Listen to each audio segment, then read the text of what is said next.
Ya, dan pemirsa sebelum kita beranjak, kami akan hadirkan update juga dari grafis kinerja investor asing pemirsa ya, net foreign buy asing di pasar reguler.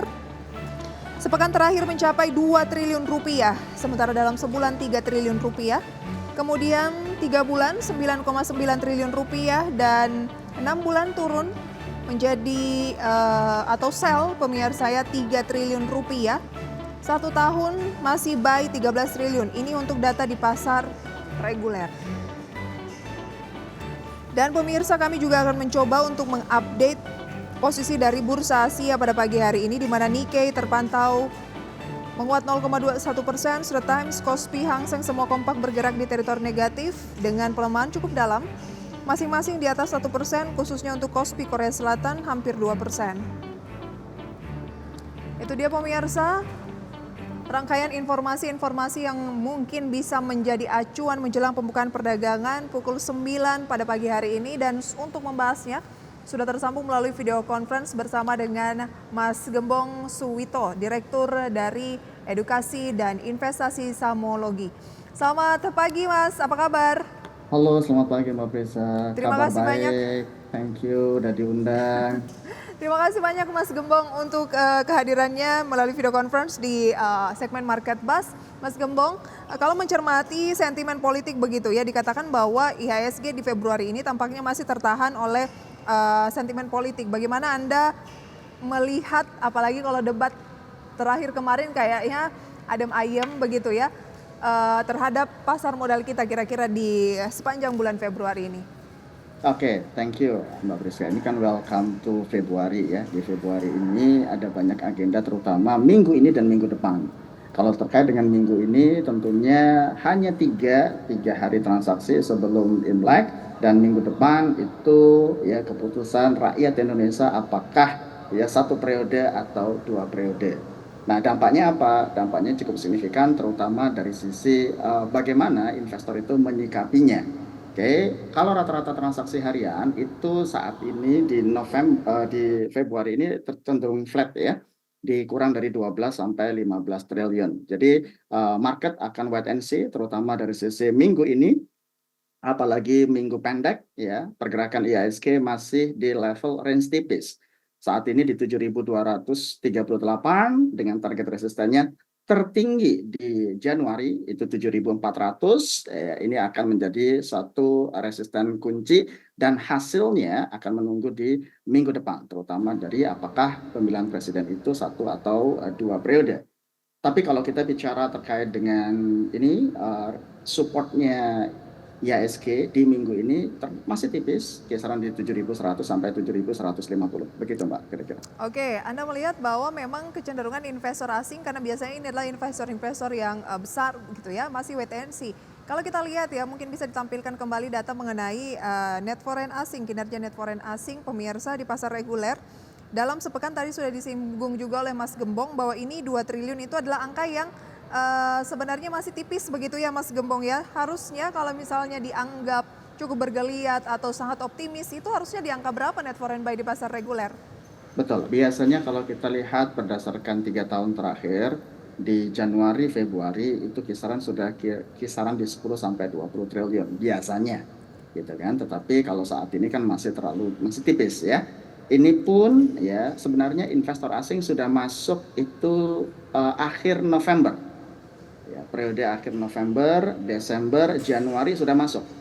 Ya, terutama dari sisi Big Bang pendorongnya.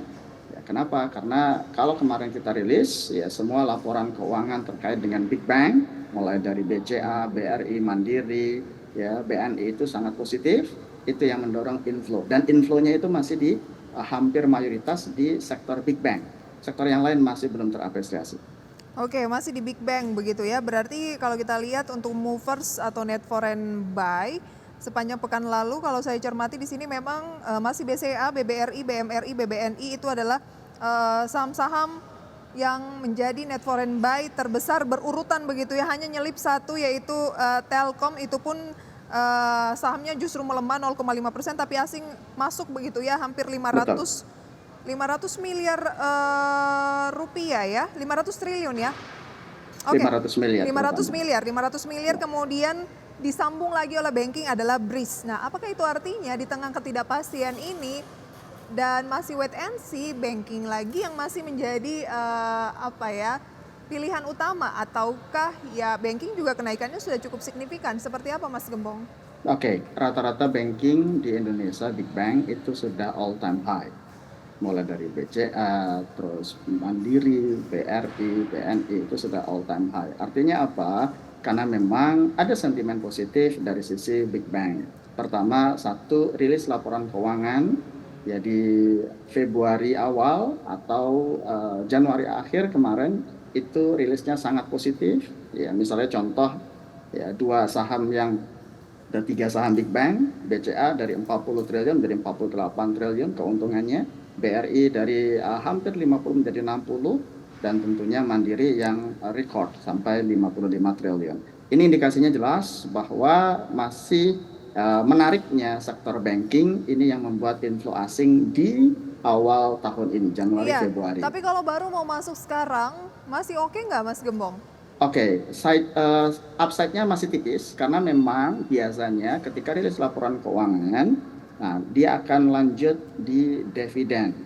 Ya, sentimen dividen biasanya kalau RUPS itu kisaran di Februari akhir ataupun Maret awal. Jadi Oke. ini yang membuat upside-nya, potensi upside-nya atau dividen hunter-nya untuk saham big bank. Oke, jadi Tapi kapan waktu kembali yang lagi. tepat kalau mau ngejar dividen? Itu kan sebenarnya juga udah nggak lama gitu ya RUPS-nya. Nah, kalau kita buy sekarang merupakan strategi yang bijak kah atau nanti dulu? Oke, tergantung dari sisi strategi kita apakah kita long term investment atau short ya trade. Kalau kita bicara short trade, trading jangka pendek, maka biasanya secara pribadi ini sudah posisinya aku sudah jual di big bank ini. Kenapa? Karena misalnya sudah all time high, biasanya akan nunggu koreksi. Nah, biasanya di dalam 2 minggu ke depan, tentunya dalam ketidakpastian itu, ya at least ada koreksi sebelum ada RUPS. Range-nya di situ. Jadi kalau misalnya let's say di 3-4% harusnya masih bisa. Tetapi hati-hati ya setelah rilis laporan keuangan RUPS dividen, nah itu biasanya akan kembali lagi koreksi. Oke, jadi masih ada kalau untuk short term dan hanya memanfaatkan peluang dividen sebenarnya masih bisa dapat lebih murah lagi karena biasanya menjelang RUPS akan ada aksi profit taking terlebih dahulu. Mungkin itu bisa dimanfaatkan agar peluang cuannya itu bisa lebih maksimal begitu ya Mas Gembong ya. Betul. Oke.